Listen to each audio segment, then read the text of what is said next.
Hello, my community. This is Sean, and for this video, I'm continuing to go through my collection A through Z, and I'm currently in the B section of my videos to go through my collection, about midway through. So a few more videos, I'll be on to the C's. And when I first started my channel 10 videos ago, I did the normal introduction video. Then I jumped on the 80s tag, and then I did the the always good showing recent purchases to my collection, and I was trying to figure out what to do with my channel and how to proceed with future videos, and was inspired by Steve, All the World Stage. He's going through his collection A through Z as well, and he's trying to determine his top 10. Richard McCook in the UK channel is also doing the same thing. He's not ranking his records, but he's also going through his collection A through Z, and I know some other channels are doing it. I saw one other channel, which I don't remember what it was. They're doing the same thing. So I jumped on the A to Z bandwagon, and also ranking my videos, or ranking my albums as I go along. I'm finding out early in this process that when you buy an album, you, obviously to some degree, you either love it or you like it, or it intrigues you. So a lot of these records, when all is said and done, they come out kind of the same, similar grades, but there are exceptions, and so those exceptions will make up my top albums. I don't know if it'll be top 20, top 50, or what, but it's an interesting process, to say the least. So I'll show two artists on this video, Beck, and then you get new records, and you gotta excuse me. You get new records, you gotta, to your collection. So how do you grade those?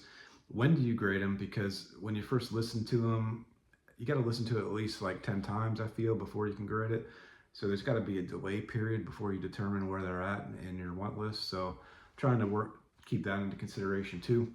But anyway, the albums that I'm showing are from two artists on this video. And the first artist is Beck. Now, I did some research for this video, but before I did the research for this video, didn't know too much about him. I just know I liked his music. So I have two records from him. Beck Hyperspace is the first one I'll show. It's a 2019 album. And it's a picture disc, which I tried to avoid the picture disc, but I got this for, sorry for the glare. I got this for really cheap. And so this picture disc, it's on one side he's got a different shirt, and then on this side he's got a better colored shirt, I feel. And so it's pretty cool, actually. Cool picture disc. I got 3 picture discs in my collection. I've got REM Chronic Town picture disc, and again, I got that one because it was a lot cheaper. I'm a cheap person. I try to get everything as cheap as possible. So the REM Chronic Town was a lot cheaper than the original. So I was happy to get the picture disc from REM. And then Green Day Dookie, same thing. I got that for a great price, picture disc. So anyway, this one, it comes with an Obi, which I don't like. So, but I'm sure when I upgrade my stereo system, I'll be able to notice the difference. But right now, I think they sound fine, the picture discs. But I'm trying to avoid them just because they got a bad rap. So Beck was born and raised in Los Angeles. I read he dropped out of junior high school.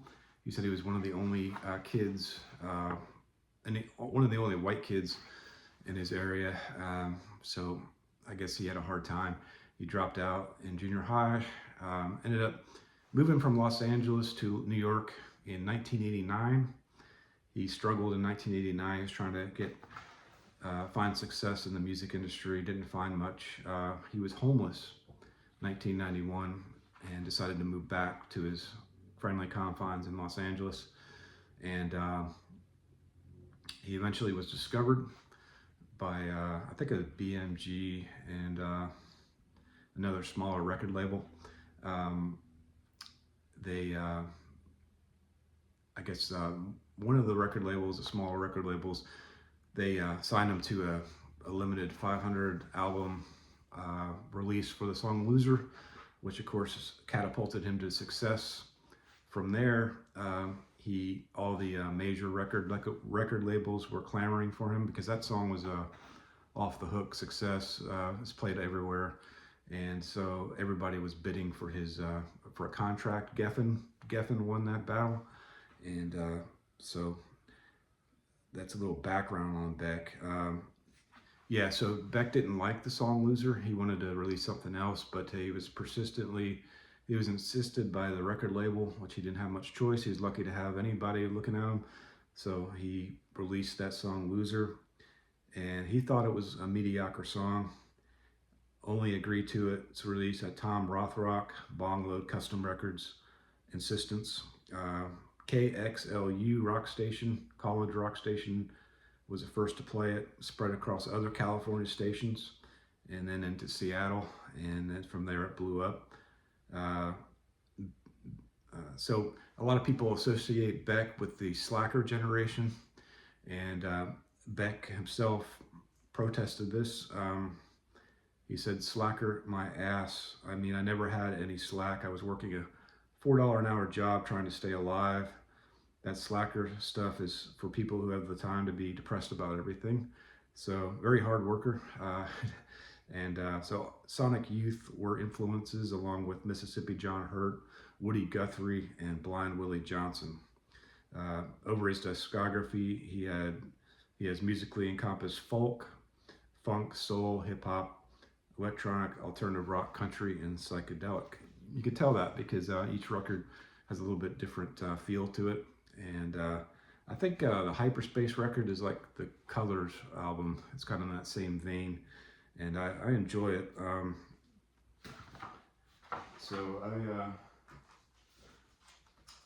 rated this as a solid B. It's got Saw Lightning and Never Ending Days as the main releases to this one, and then Everlasting Nothing is a great song on this, the last track of their album. I don't think that was released, but great track on that one. Okay, so moving on to the next record is the only other Beck record I have, and that's called Beck's Modern Guilt. And this one is 2008. His 11th studio album. One second. That's Modern Guilt there. There's a cover of it. And Beck described this album as the most intensive work he's ever done. It was like trying to fit 2 years of songwriting into 2.5 months. And he did at least 10 weeks with no days off, he said, until 4 or 5 in the morning every night. It's the shortest album that he's ever produced, 33 minutes in length, only for this record. Is nominated for Best Alternative Album at the Grammys in 2008, but lost to Radiohead and Rainbows. Top 10 UK albums chart, number 9, first time ever in the UK chart that they made the top 10. And then Q Magazine, which is a great magazine, ranked at number 23 in 2008. Rolling Stone, number 8 on 2008. And WER's Boston ranked at number 6 in 2008. Although successful, it did not match the first week sales of Beck's previous album in the US. The Information, number 2 best-selling album in Australia. Number 2 best-selling Beck record, that is, in Australia, reaching number 13 in Australia. Morning Phase, which is the next record that I want to purchase. I've heard a lot of good things about that record, and I think probably the most in line with my wheelhouse and genres. Modern Phase would be my next one. Morning Phase would be the next one that I want to get from Beck. But in Australia, Morning Phase was outsold this one. So this one is a collaboration, it says, with Danger Mouse, which I don't know anything about him. But Beck sings all the songs, but I guess Danger Mouse contributes to it. And then Cat Power is on 2 songs. Cat Power artist that's on my list I have 0 from. And so Orphans, Gamma Rays, Chemtrails, Modern Guilt, those 3 songs, I thought this was going to be like an A-list record when I was determining my rankings. The whole record, would stand out. But it doesn't equal those 3 songs are the best on the record. But also Modern Guilt's a good song. Walls and Replica are fine, solid songs as well. And I got Felix, my cat, joining in here. So that's Beck, Modern Guilt.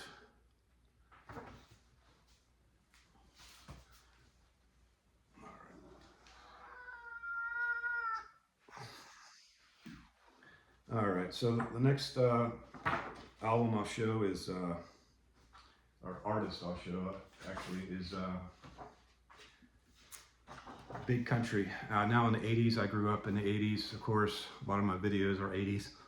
And so Big Country was one of my favorite artists, along with The Alarm, U2, Simple Minds. Those were the, I guess, top 4 for me. Now over the years, other 80s bands have eclipsed those bands a little bit in my rankings, although I still love the original 4. So I have the first 3 records from Big Country. In the US, I guess they're considered he wants to join the video. In the US, I guess you could consider them a one-hit wonder with in a Big Country. But really, it's a shame that they're considered that. The first 3 records, I believe, were Steve Lillywhite produced, or first 2 anyway, with The Crossing and also Steel Town, produced by Steve Lillywhite. Known as their guitar playing mimics the sound of the bagpipes, and it's kind of like a wall of sound type deal. So with them, the first record was The Crossing, and it's got the In a Big Country song on it.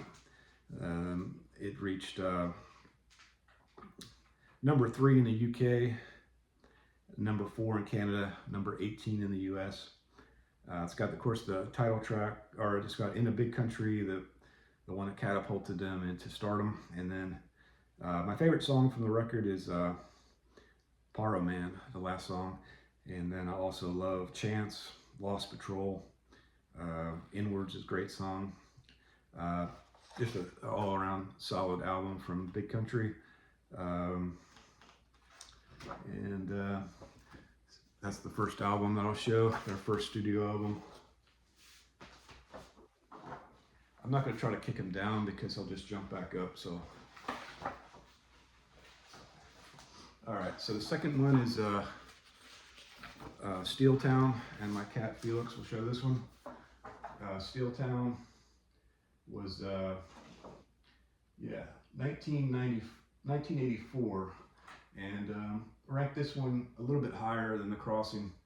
It's got my favorite song, Tall Ships Go, Flame of the West, and Just a Shadow are my top 3. And then Steel Town is probably my favorite off this one. So it's got a number of great songs on it. None of them hits, of course. Never popular in the US, really. I'm showing that it reached number 3 in the UK, very popular in the UK, but not here in the US. Number 4 in Canada. Actually, I'm looking at the wrong thing. You reached number 1 in the UK, topping the chart for 1 week in October of 1984. So did very well in the UK. Anyway, that's Steel Town, 1984.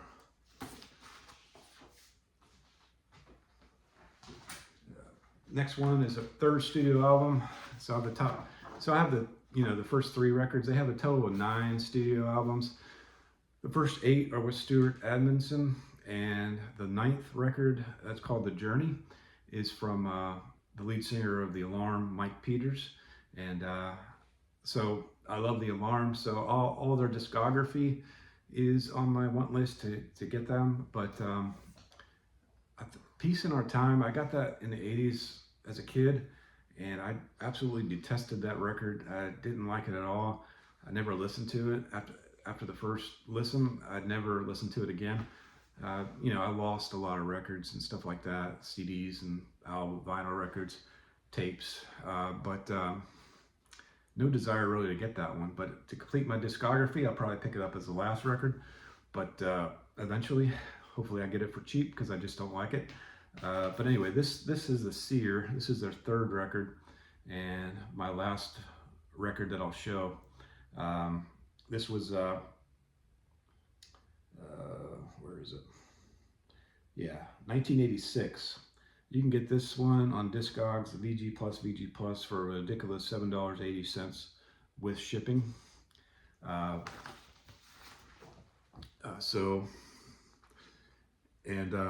This one has Kate Bush on it. She sings on the title track, "The Seer," and I ranked this one as my favorite Big Country record to date.